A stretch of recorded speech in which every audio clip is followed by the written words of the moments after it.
All right. Greetings. Welcome back to Black Bear News, where everything is connected.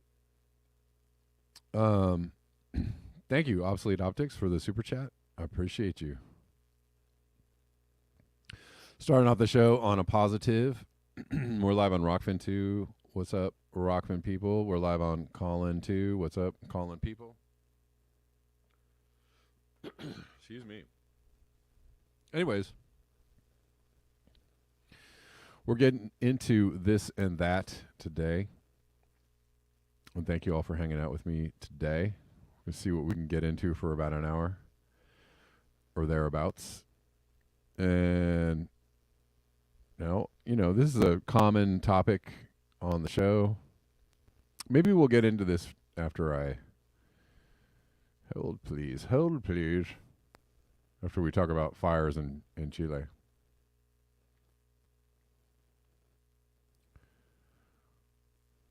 There's some fires in Chile and Bolivia. Or no, not Bolivia. Did I see something else? I don't know. Let me not be confused. Anyways, deadly fires, wildfires rage across Chile. State of emergency declared in 2 regions. More than 20 people have died in Chile. After wildfires, after wildfires swept through 40,000 hectares of land, government has declared a state of emergency in 2 regions and is asking for help from neighboring countries. The fires took hold as temperatures surged across the country. Hundreds of homes have been damaged. Yeah. Where's the good news? I don't know. Let's see if we can get more, a little more information on this. There is...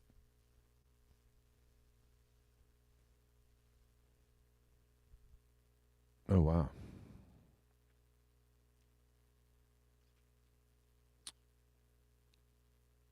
Oh, sorry, I just went down a rabbit hole. Excuse me. That's right, Kamashwari Kate. Cannot have the good news. You must eat the bugs. Eat the bugs. I actually had a... Didn't I have a tweet? Didn't I have something here already? Yes, I did.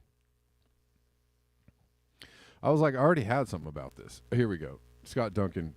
Hey, Mr. Buzz, you're going to have to take a back seat. Dreadful heat wave in South America. Chile recorded some of its hottest days on record with ferocious wildfires. The vast smoke plumes from the fires are visible from space. And how hot is it? Some locations hitting all-time high record highs. Well, so again, just simple logic, putting it together, that higher temperatures might exacerbate the conditions in which a wildfire could start, right? That happens. And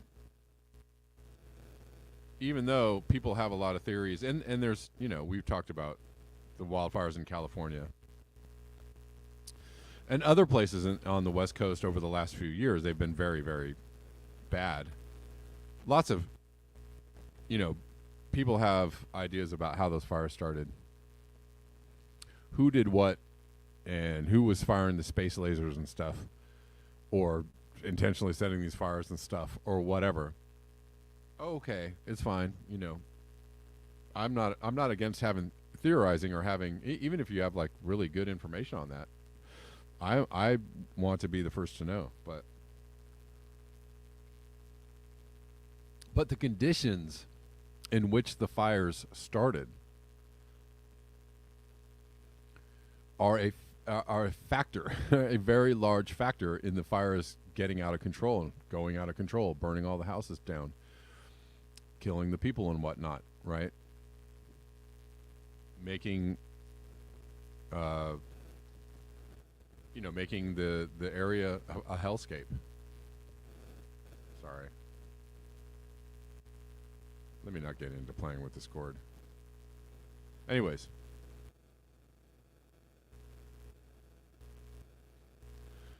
just if you're playing at home, you gotta actually take in all the factors.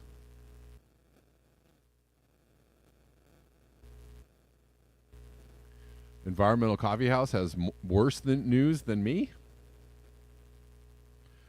Impossible, I say. This is the Doom Olympics. Winner take all.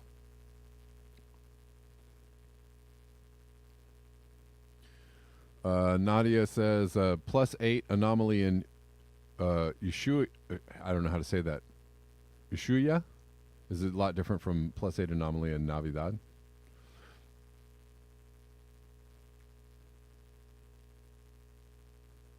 Judy Truitt says the big fires in our state, New Mexico, were controlled burns that got out of hand. Same with our fire in 2014.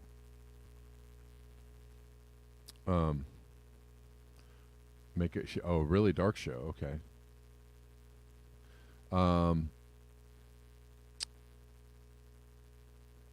Anyways, yes. Some locations hitting all-time record highs nationally. One of the hottest days ever observed is from February 3rd. Extreme temperatures around the world.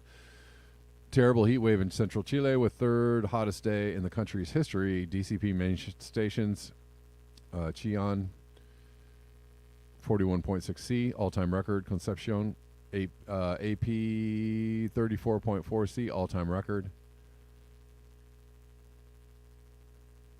So yeah, quite warm. It is the southern summertime, southern hemisphere. Smoke plumes and forest fires represented by red dots over Chile, as seen from space.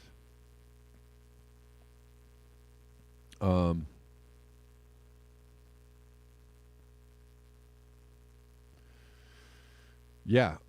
So, they kind of go hand in hand. When it's real hot, real dry, things are real hot and real dry.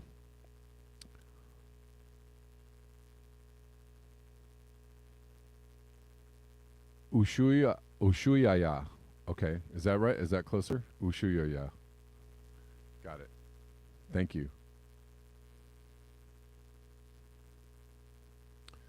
Yeah. And then, that will help things out. So, or you can just connect the dots this way. It's hotter.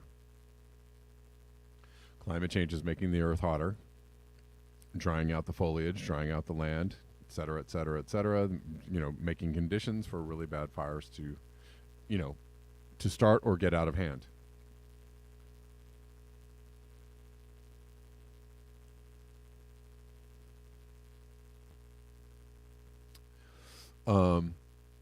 So yeah, that's, this is happening.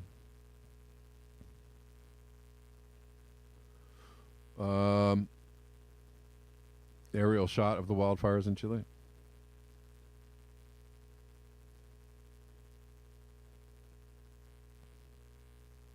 Overall, the study concludes that given the current climate and currents like the South American heat wave in December 2020, just a couple of months ago, could be anticipated once every 20 years. It's 60 times more probable than it would be in the past, I guess is what he's trying to say.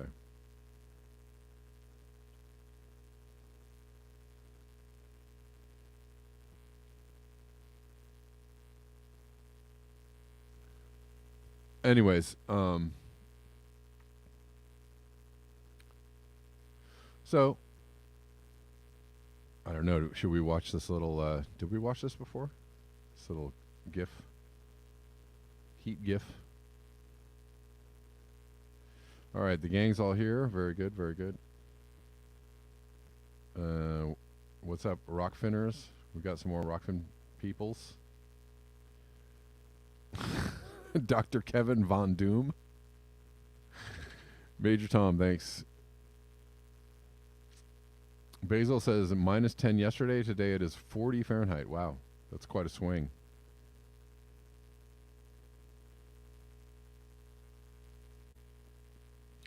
It's not all doom and gloom. It's all fun and games until you poke your eye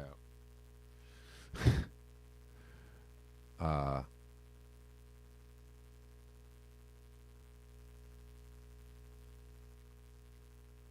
I saw an article, funny article too, today before the show that people were talking about the balloon in the chat. Before I get to this, Nadia says Ushuaia is the southernmost proper city in the world. 71,000 people, though there are some super small settlements to the south. Right, so, right, right, so they would be the equivalent of something like they're in the Antarctic Circle or something. Are they that far south?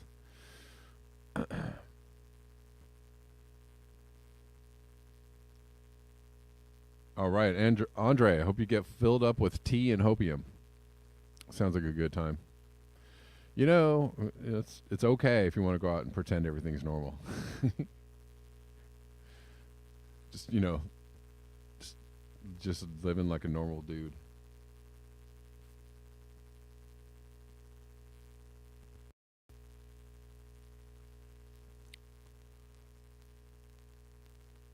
But, you know, these are things that are going to happen in a warmer world. We're going to have crazier wildfires. We're going to have crazier weather extremes. We're going to have extreme heat and extreme cold. And, we got another, like, kind of out of the blue rain dump last night. And it's wild to me because, I don't know, I've lived in California my whole life. And when we get rain, I guess there's the song about when it you know, man, it pours, right? It never rains in California. But in my lifetime, what I've noticed is that the rain, it seems like in the last few years, has gotten much more voluminous. When it's coming down in buckets, like every time it comes down, and that's what happened last night. We had like a couple of hours of rain, but I mean, it was like slamming down. I was like, this is not, I'm used to like the sprinkles, like California sprinkles. Nadia says they're above the Antarctic Circle by 6 degrees latitude or so. They're in the Tierra del Fuego, across the Drake Passage. Okay. Got it. Thank you for the info.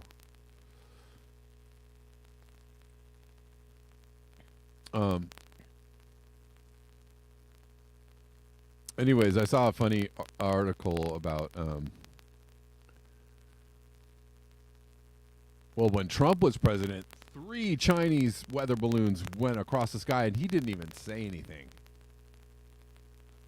He didn't try to shoot him down or nothing.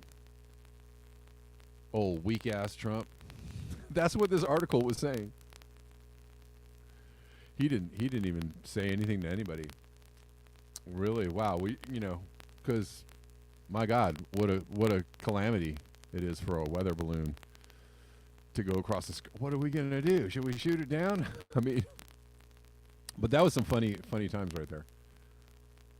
You know, Trump didn't shoot down the weather balloons because fascism. I don't know. I mean, I don't know where these people. That's the ultimate grift. Is like, bring Trump back so we can get some people to read our articles. Boy, I sure hope Trump wins in 2024. That way, CNN and MSNBC can have a reason to live.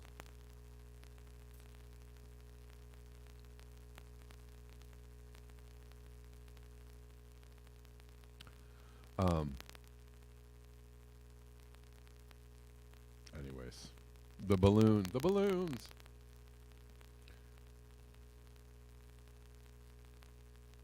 Steph C says it comes like down like that in New Jersey now too. Probably most places. It seems to be held up until it cannot be held up any longer and pours like a waterfall. Yeah, it just in the last like three or so, maybe 4 years, I've noticed that our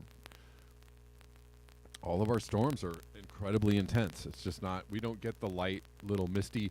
California. In my memory, I just remember a lot of times when they were like, it's going to rain, and it would just kind of like sprinkle and mist for a little while, and then be like, that's it. That's what you got. That's a Southern California rain situation, right? Sometimes it would rain. A lot of times it would fake rain or fake you out, and you'd be like, oh, that was it. You get maybe an hour or two of some sprinkles. But no, we're not. We're just getting the buckets. We're just getting the buckets every single time.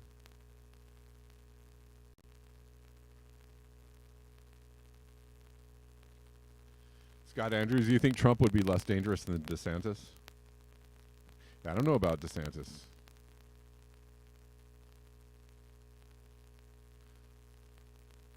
All right. Thanks, Poppy, for that. Denver actually gave me this. I don't know if we're going to switch to this right now.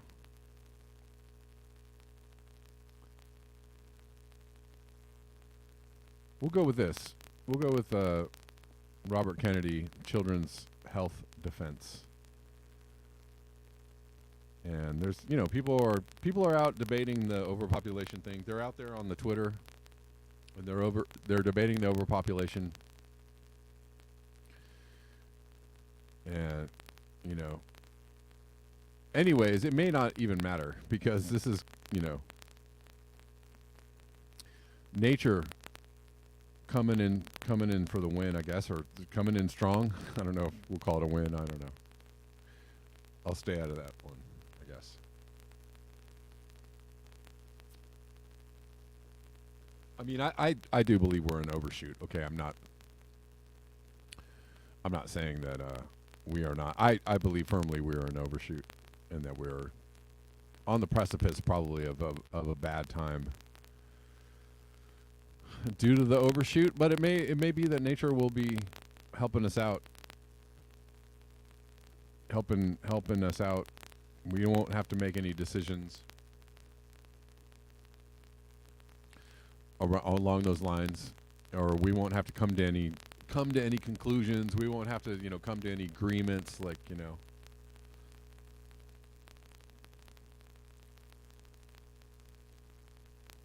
Sperm counts are declining worldwide and at a rate more than double that since the turn of the century. Several things are doubling since the turn of the century, right? Ice melt, temperatures, extreme weather events, lack of, lowering sperm counts. There's a lot been doubling since the turn of the century. According to one of the world's leading environmental and reproductive epidemiologists, who says endocrine disrupting chemicals are likely to blame. Let's check this out. Because it may be that nobody has to do anything. We just have to keep on doing what we're doing and then run into the brick wall all on our own. And then everybody will go. And when we get there, everybody will go like, well, why didn't we do something? Why didn't anybody... It'll be like that article about, I blame anti-vaxxers for not giving, for not letting us know about the vaccines, right? The article. The anti-vaxxers have blood on their hands. Wait. When we get to the point where populations are crashing and bad things are going on, all the people that were telling you it's a depopulation agenda, all those people will be like, oh man, why didn't they tell us about why don't we ever have any discussions on overpopulation? I blame the overpopulation people for not warning us sooner. There'll be like articles like that, or nobody will be writing articles. I don't know. People will just be saying this around the last of the campfires, I guess.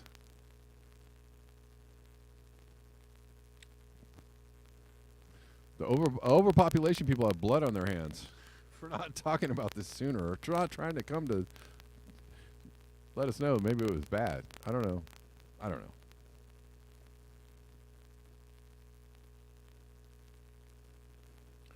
Oh no. I guess this is another depopulation agenda. Scott Andrews says, I read a cryptic message from a Facebook friend who has connections to someone at the Naval Academy. The big rodeo is set for April in China. Okay. Oh, they're loving. They want some showdowns with China.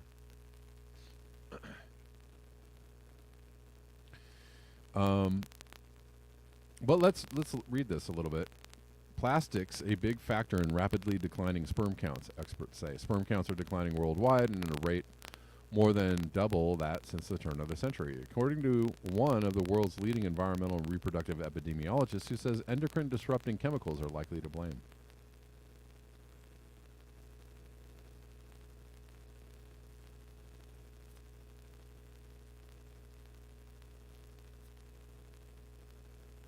Sperm counts are declining worldwide, and I hate reading the same thing over and over.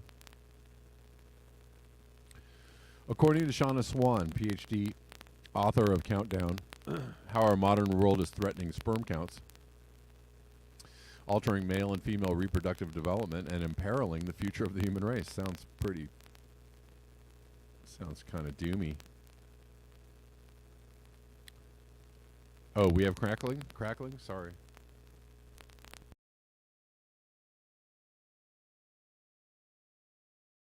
Not be no crackling. I don't even know if that sentence makes sense. Ha, check. Okay, I think I'm back. Sorry. Thanks for letting me know. I've been studying this for a long time, Swan said last month in an after-school video segment. It's always good to spell school incorrectly. Oh, there's some irony right in there. School. We're going to spell school wrong.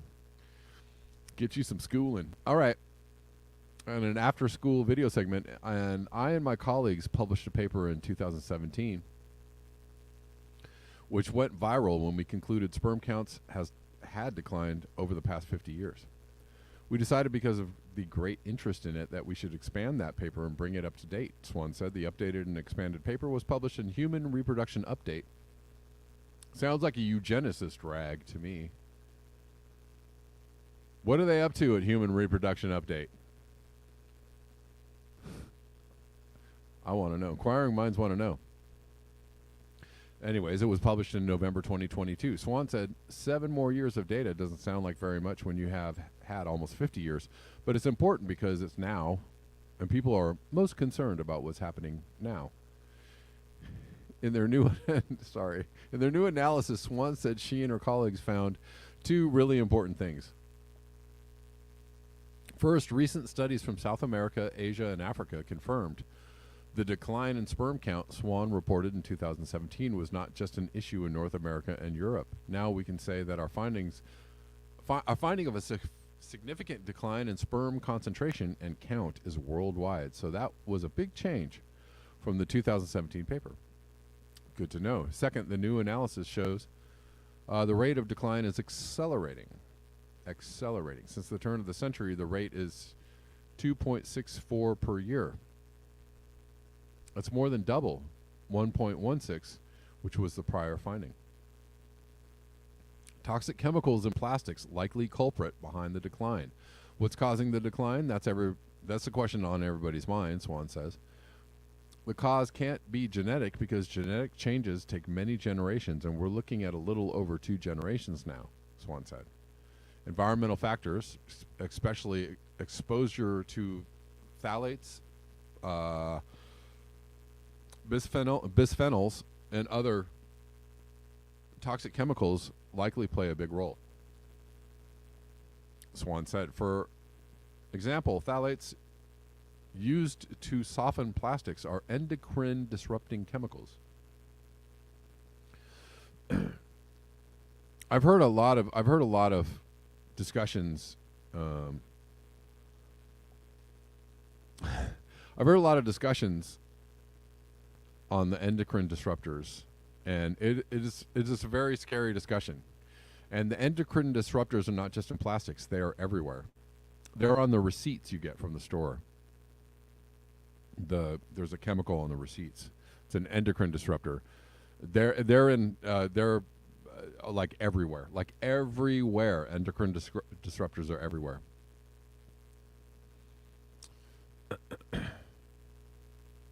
Anyways, there are endocrine disrupting chemicals that have been found to lower testosterone levels in males and negatively affect the anogenital distance, a measure of genital development in boys as they develop in utero. Swan also noted that in our studies, we asked women about their sexual satisfaction, and those who had higher levels of phthalates in their body had less sexual satisfaction.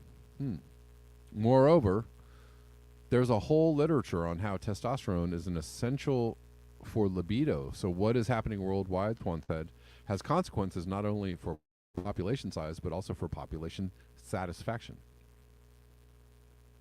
Swan said she does not believe there is a deliberate effort by global actors to reduce human fertility. I think it's economic, she said. People want these products that contain endocrine disrupting chemicals because they're seen as modern and part of everyday life and necessary for our survival. Righto. And if you think like you want to blame all the problems on the very rich people, like carbon emissions or destroying the biosphere, well then you are the end user of the product. You know that. You know that, right? So, there's a lot of people like to do a lot of the finger pointing, like, oh, they're trying to make it our fault. Well, okay, it's not all your fault. But then you want to go, well, it's their fault. Well, it's not all their fault. They make the stuff. You buy the stuff. It's our fault. Our fault. It's a togetherness thing, We are in this together. We're fucking it up together. I'm just telling you that. It's all of us together. And a lot of people don't want to hear that. And, sorry, Charlie. Maybe you should hear that. Maybe you should start hearing that. But it's just it's very fashionable, right? If only these crazy, eight-legged elites, these lizard-eyed elites would just stop doing the things, and the world would be a peaceful place. So I don't know. You're part of the equation, bud. You're helping them. You are helping them. We are all helping them. So let me include myself in that discussion too. Our problem. Most of these chemicals are natural byproducts of fuels like, coal, she said. So there's an economic incentive for the fossil fuel industry to monetize those byproducts by turning them into products consumers will buy. We're going to have to find, cheap, reliable energy, right? It's fine. It's cheap and reliable and safe. We're going to have to find safer alternatives with which to make these products, she said. We also need more regulation to push companies to make the change to safer alternatives. That's where regulations can actually be good. I, would be behind those kind of regulations. Those regulations would be just fine.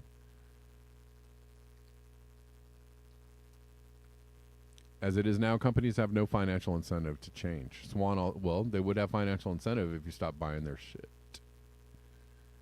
If you stopped buying their stuff, they'd go, oh, we're losing a whole bunch of money, and this is why. Because everybody told you, well, we don't want to buy these things that have this stuff in it. And then they'd go, oh, dang, I guess we'll have to change our ways. Or maybe you can stop buying their stuff altogether, just for all reasons, right? It doesn't even matter. Just stop buying it altogether, and then they'd go, dang, we're out of business. Oops.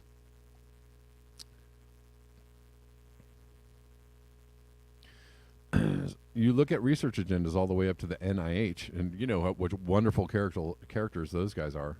The National Institutes of Health, and reproduction is not there.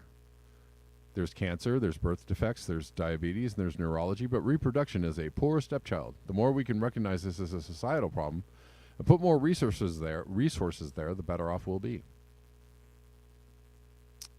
Anyways,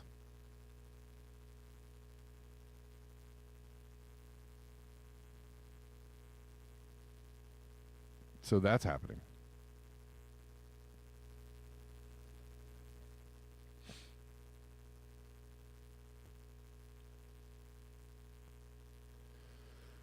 I'm just saying.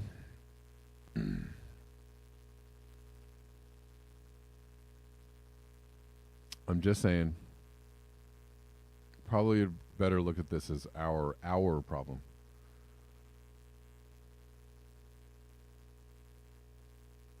Uh,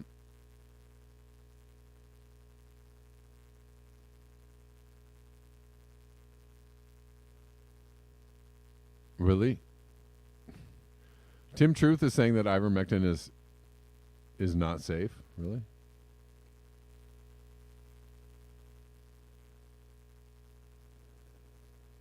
Weird. I mean, who knows? Who knows? Osama says RFK Jr. took me off his mailing list. Really? I mean, was that an accident?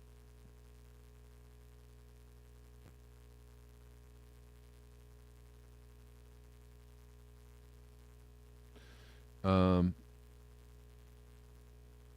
sorry, just reading through some of these.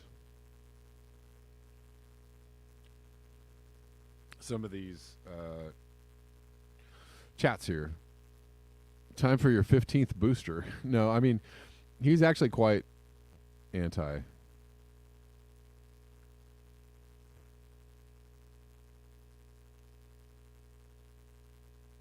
All right, let's move on. Denver sent me this thing about passenger planes becoming fully autonomous, but let's read through this a little bit. It doesn't look. I mean, I don't know.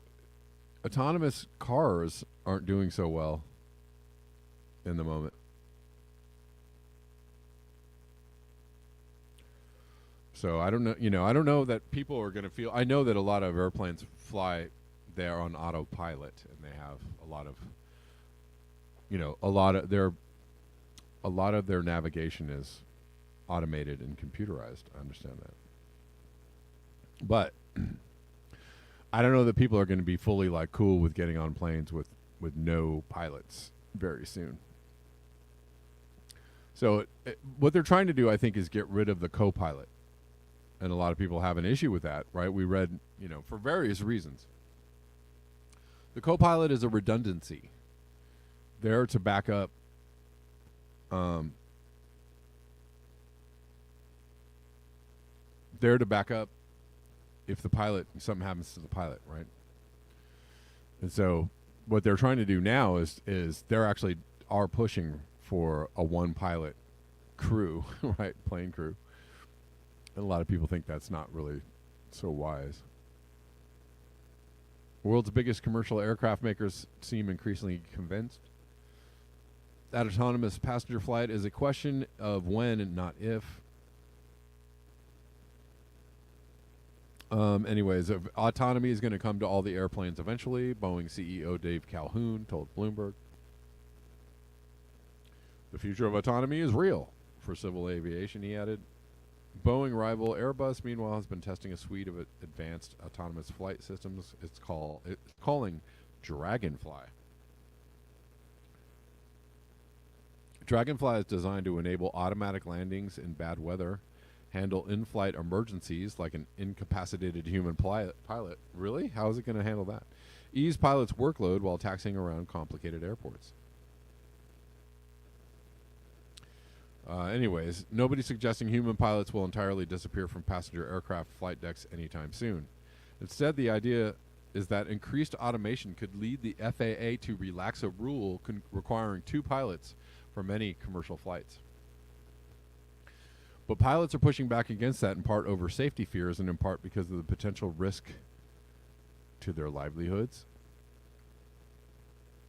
A minimum 2-person flight crew is necessary to manage the flight deck workload and protect against the potential incapacitation of one pilot, reads an info page from the Airline Pilots Association. Anyways, airlines love anything that saves them money, and having to pay one fewer pilot for every flight would do exactly that. Yeah.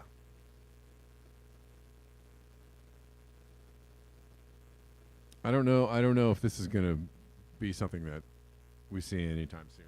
But Could be wrong. Could be totally wrong. Soon everything will be autonomous and we'll all be at the hands of the algorithms. Right?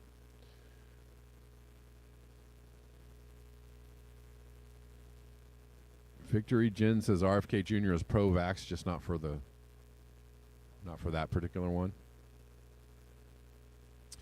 Basil says I picked a bad day to stop storing glue. Sir? I know the feeling.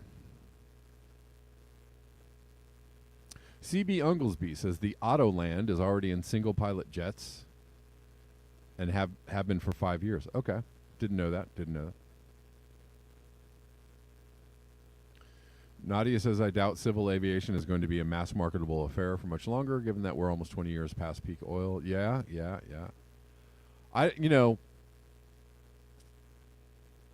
Well, there's actually a big disconnect there with trying to. There's a big disconnect. Oh, dang it.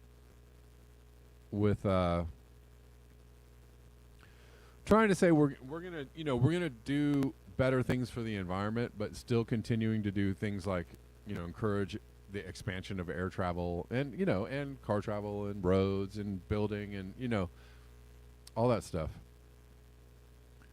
If the governments of the world or the people of the world were really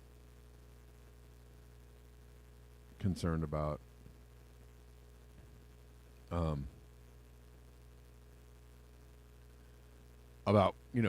not destroying the planet, they would probably work out. They'd want to tackle the whole airline thing and the car thing pretty quickly, but they're not really doing that. What they want to do is switch to another technology, which will, clean technology, so that they can continue to mine the stuff, make the stuff, build the stuff, ship the stuff, sell the stuff, trash the stuff. They want to do that. They don't want to stop the stuff. And so doesn't matter whether that stuff is fuel powered or it's all fuel powered in the end.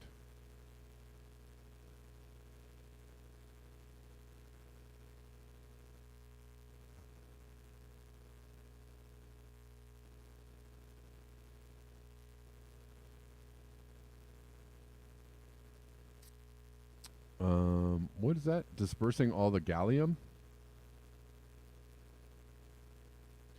Computing capabilities will start declining? I don't know. I didn't hear about that. But there are plenty there are plenty of autonomous, we have drones that are, they pretty much fly themselves, so.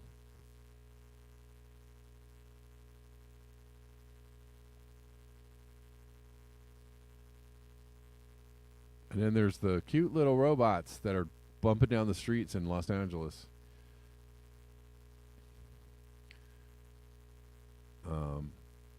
Did anybody see that movie on Netflix, the Glass Onion movie, where when they went to the private island and when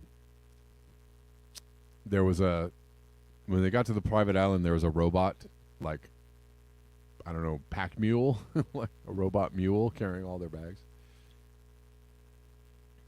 Just in the background, just trying to, get people set up for this is what is, we're going to see this in the future. This is not a test.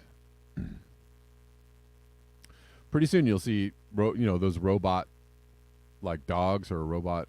Yeah, they're already out there, but robot like dogs or mules or horses or just walking down the street. Doof, doof, doof, doof. And I, for one, am going to freak out. I'm not. It already freaks me out when I see the robot, the little like cute little boxy robots going down the street. I'm like, what the hell? No. Maybe I should just get with the times, man. Oh, what was the last thing I wanted to talk about today?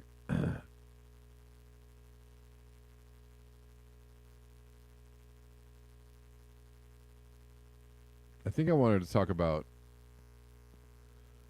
the Doomers Cafe, talking about why degrowth will fail. Did anybody look at this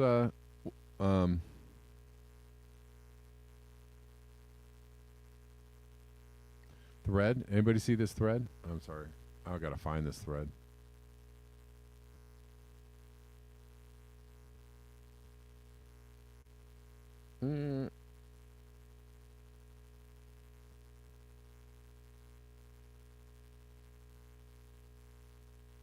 Sorry, I'm gonna get there. Oh, here it is. Here it is. G. Demarest says, people are worried about the heightened surveillance to make autonomous a reality. I am.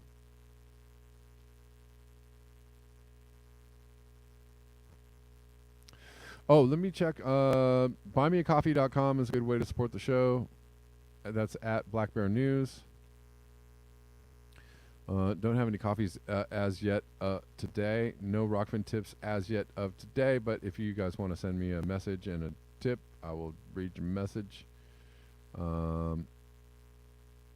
And all that kind of good stuff. There are other ways to support the show in the description box.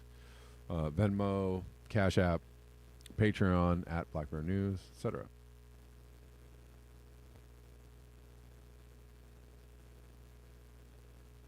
Yeah, I actually, I agree with you, Nadia. If something like Skynet and the Terminator happened, peak everything would thwart even super intelligent machines and not just corrupt dunce, Epsteinish, chomo plutocrats. Yes. Yeah. No, I think, well, nature is busy working on the overpopulation problem for us. And nature will probably, intervene in the techno-utopian nightmare that they all want us to live in. Nature's probably going to intervene in that one too. She's going to be like, yeah, it's kind of hard to make that happen when you don't know where the weather's going, or when it's going to come up and slap you, and you don't know, you're going to run out of the ability to extract resources for various reasons. Bella says the Army Air Force had drone B-17s in 1944. Really? I didn't know that. They had drones in 1944. That's pretty amazing. Or maybe there's a whole breakaway civilization that already has the technology to continue life on Earth in a AI robotic dreamscape, and they'll just unveil it one day and go, here you go.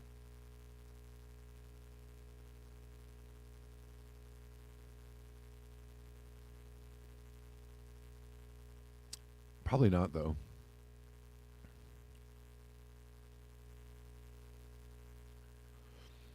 Denver. Oh, let me see. I gotta watch this. Let me look at this one. New AI robot technology crazy. This is bad robot. Oh, hold on. You guys see this?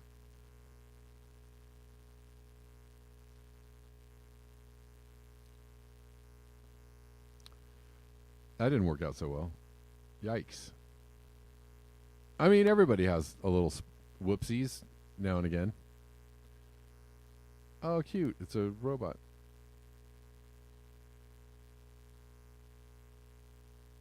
I mean, I think that one's easy to figure out. I'm not trying to help out the robot makers.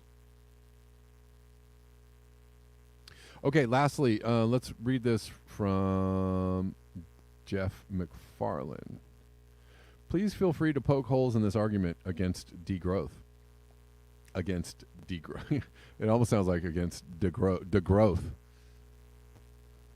Or he means degrowth. There will be 3 more parts coming at least. I would like to be vigorously critiqued, if you are so inclined. And so he titled this, "The Case for Why Managed Degrowth to a Steady State Economy Would Fail If Tried." You guys What do you guys think about this? Part one, degrowth means a phase of planned and equitable global economic contraction. The goal is to sustain an ideally circular, steady state economy operating within Earth's biophysical limits. There are two phases: shrinking the global economy to equal or below the Earth's carrying capacity for the population of humans to avoid ecological overshoot.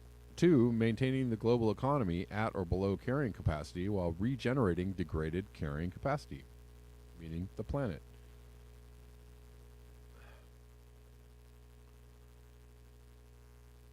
Carrying capacity is the amount of organisms within a region that the environment can support sustainably.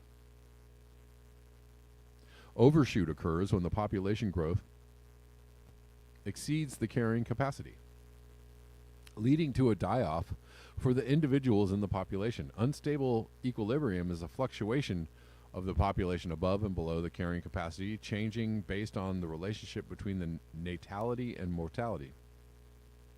Degraded carrying capacity may be due to resource destruction during an overshoot. Carrying capacity is not static.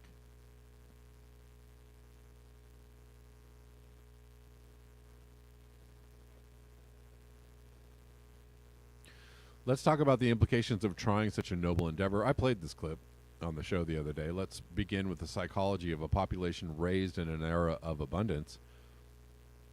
Please focus on what Bill Reese says from 25 seconds in. Notice that the third world has every right to become richer. Do you guys want to hear this again?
I mean, we listened to that before, and you know, he's the man is making some sense. I don't know though. I have to push back on the idea that they, you know, that they have a right to do stupid shit because we did stupid shit. I don't know about that. I don't know about that. I don't know if somebody has a right to do stupid shit because somebody else, you know what I mean? It's like, the argument is, well, we used to, you know, draw and quarter people back in the day, as punishment. You know, we used to put people in stockades. We used to chop people's heads off. We used to, you know, it's that, like, well, why shouldn't we now? And why shouldn't other people? You know, that's not, it's just stupid, you know. I guess he's talking about this in the sense of like a standard of living. But if the standard of living is a destructive standard, if it's a destructive process, Well, you come to the realization that something is destructive and you stop doing it. Right? You stop doing it. Like any other thing, right? Like, well, you guys were racist for a whole, couple of centuries, so now it's our turn to be you think that's going to, that's a dumb so I have to push back. That was a dumb thing to say. That was like not an intelligent argument. Well, why shouldn't they get to? No. They shouldn't get to. If humanity as a whole should understand, like, well, let's not destroy the planet. Just because you haven't gotten the chance to destroy the planet yet is not an excuse for you to destroy the planet. That is just dumb. Anyways, but a lot of the other things he's saying are very true and correct.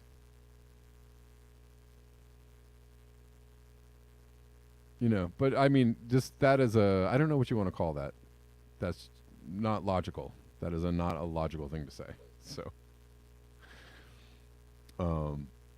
now it's hard culturally to make that argument, right? It's hard.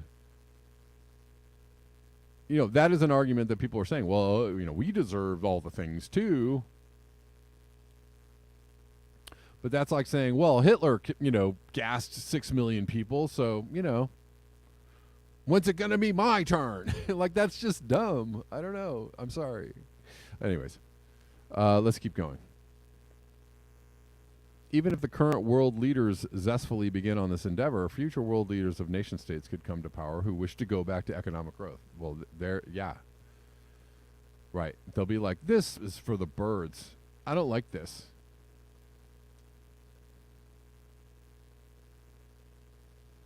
I don't like all this austerity, right, that we're having with the saving this saving of the earth is for the birds, and that's I literally hear people say that every day. People who are journalists are like, yeah, they want us to care about the climate, right? Like, that's so stupid. And my argument right now is that of a 7-year-old. Well, that's just dumb. Is it?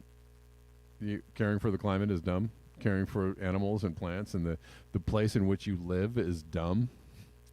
Or is a lie? Or is a fallacy? Like, it's just, woo! Anyways. Realize says, America has killed and starved far more than 6 million people many, many times. You're right. Absolutely. I agree with you. Again, though, that's just still not an excuse to do the same thing or follow in the footsteps, right? It's just, begetting, violence or destruction or destructive behavior I'm sorry. Nope. Sorry. I don't know. He's coming from a kind of a cultural argument, but it doesn't fly. I'm sorry, a cultural argument doesn't fly in the face of physics or, morality. That kind of cultural morality doesn't trump the morality of like not doing dumb shit, or like, it's like generational trauma or people, their parents were screwed up people, so now he's acting screwed up. And why wouldn't he? Okay, well, it's good to understand that, but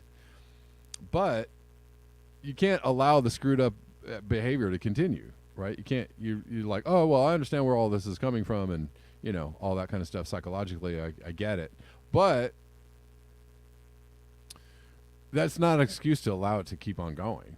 Like, but you're not going to do that stuff anymore. How about don't do that stuff? If you do that stuff, there are repercussions. If you keep on doing that stuff, like, how about don't? How about we don't do that?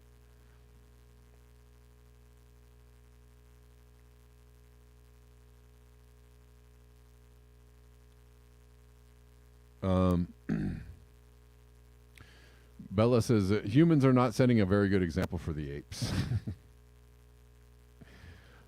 Realize says I'm saying we are worse than the Nazi. Oh, I got what you're saying. No, we're pretty bad. I don't trust me, sir. I do not disagree with you. We're pretty bad.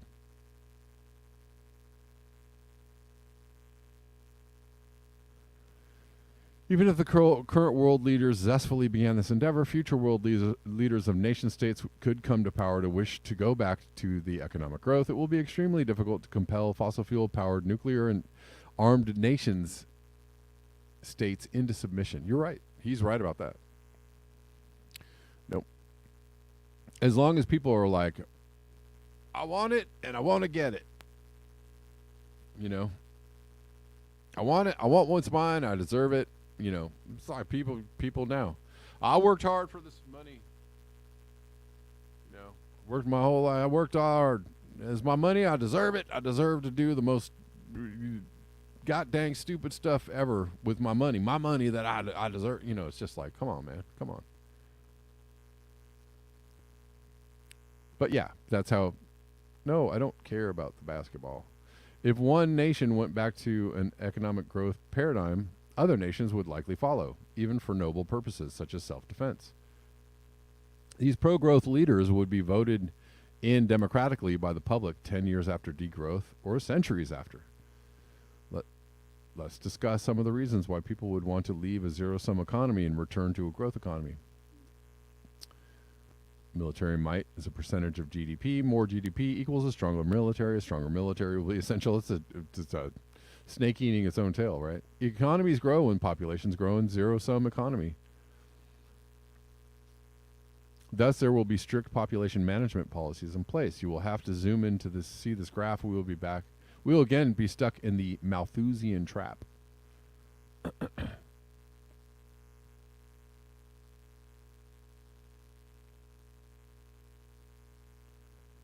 There was a tight link between the size. You guys want to zoom into this? It's, you know, he's saying,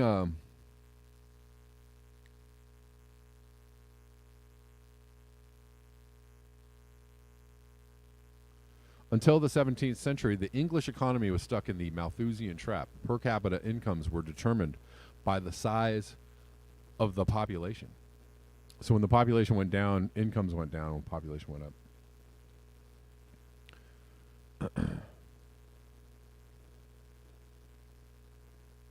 But they broke out of the trap. Why? Because of technology, fossil fuels, right?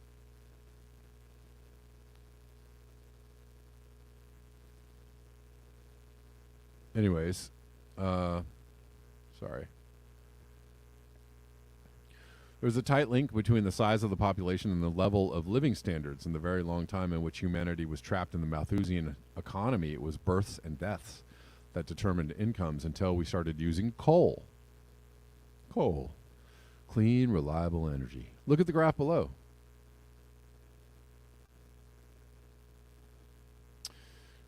World economic history in one picture. Incomes rose sharply in many countries after 1800, but declined in others.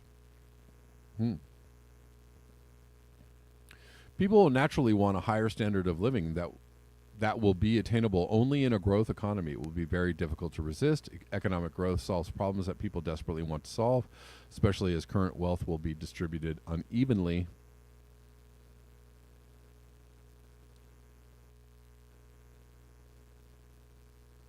For people who would want to return to capitalism, it should be obvious that a stable or zero-growth economy cannot be a capitalist economy. Capitalism is by definition about making more money than what was invested in order to invest the surplus to have even more to get even richer.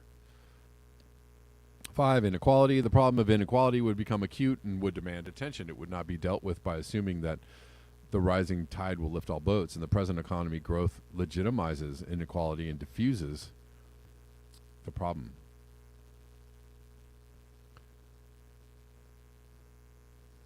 If the pie remains at a constant size and everybody is driven by a competitive struggle for resources, before long the most energetic, talented, and ruthless few will have taken most of the pie. This will have to be carefully managed by the state, but who will manage the state? That's a great question. But there's this pie thing. There's this gall-darn pie thing.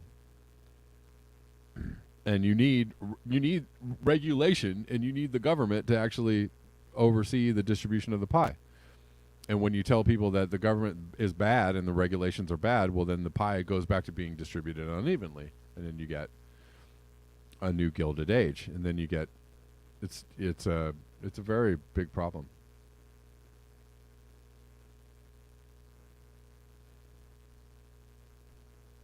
But let me tell you though, I mean, if we don't do a degrowth, we're going to do a degrowth anyways.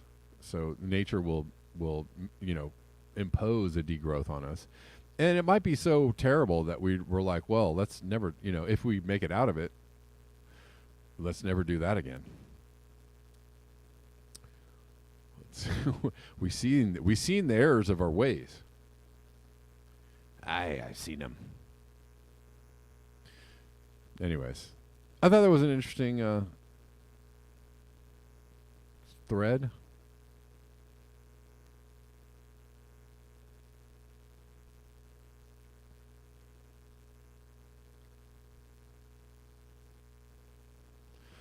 I you know I do think though, to go back to the chapter I read in the Ministry for the Future, again, to not to have some countries not use up all the resources and distribute the resources equally, worldwide to people that want, you know better than dirt scratching existences, right? Or better than, very poor existences, right? To distribute the wealth in a way that, would allow people to have, enough to live, enough food, enough medical care, and enough energy. Yes, that would be ideal, but you would have to regulate the consumption and the distribution of the resources. And the only way to do that is have some kind of consensus, some kind of agreement, some kind of communal, agreement, right? You have to have some socialism, some, even the people that are like, well, the wealthy, these rich elites, these wealthy elites, they're the baddest and the worst, and they're coming to get us, and they're going to impose all this stuff on us. Well, how do what do you do to get those people to stop doing the things? Well, you're going to have to regulate them. You're going to have to, take them down a couple of notches. You're going to have to tax them. You're going to have to something, and that takes, I don't know, some entity, whether you want to call it the government or you got to, you guys can't take all the stuff. And that's just, that is the end goal or the end result of, unregulated freedom for all. Get what you got, get what you got to get, and get it, all of it, and use all. That's you got to rein that in. How do you rein that in? Well, that's called regulations, and regulations come from what? An overarching, body that can enforce these regulations called a government. So I don't know. I don't know. I don't know how else you want to regulate. I don't know how else you want to do that. But I'm telling you right now, unfettered freedom leads to some people having all the pie and a lot of people having not much of the pie. And if you think that's cool, I don't know. Keep saying the things about we hate the regulations.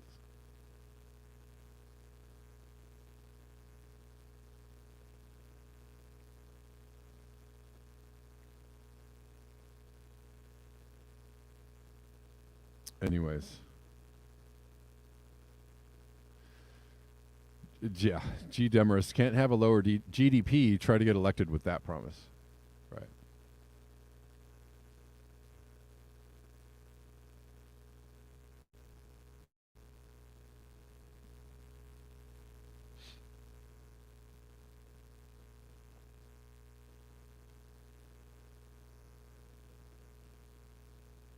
I'm just looking at the chats, guys. I'm going to wrap it up for today. Thank you so much for your eyes, your ears, and your conscience. Thanks for hanging out with me on the call-in, the Rockfin, and the YouTube.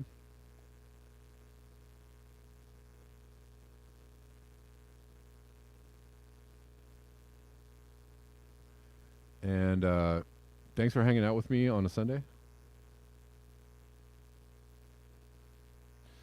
And oh shoot, what the hell, Rockfin, did you just boot me out at the end of my stream? Scream. I'm live screaming. Yes, you did.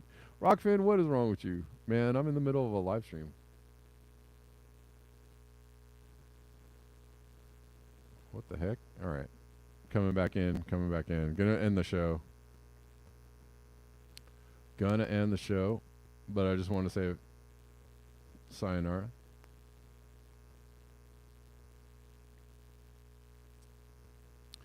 Hemp Car says, we need real regulations. We don't need to get rid of the military or police. We need ones that fight for the people, not big banks. All right, guys. Good. Yeah, well, my stream kept going, which is good, but I got logged out of Rockfin, and that was weird. Okay. Peace out, people. I'll see you all tomorrow. All right, thanks. Thanks, guys. Thanks, Extra Bulla. Thanks, Max Sarjay. Steve Moyer. Nadia. I see all y'all. And tomorrow, 12 noon or 12 p.m. Pacific Standard Time. We'll see you all then. Till next time. Peace.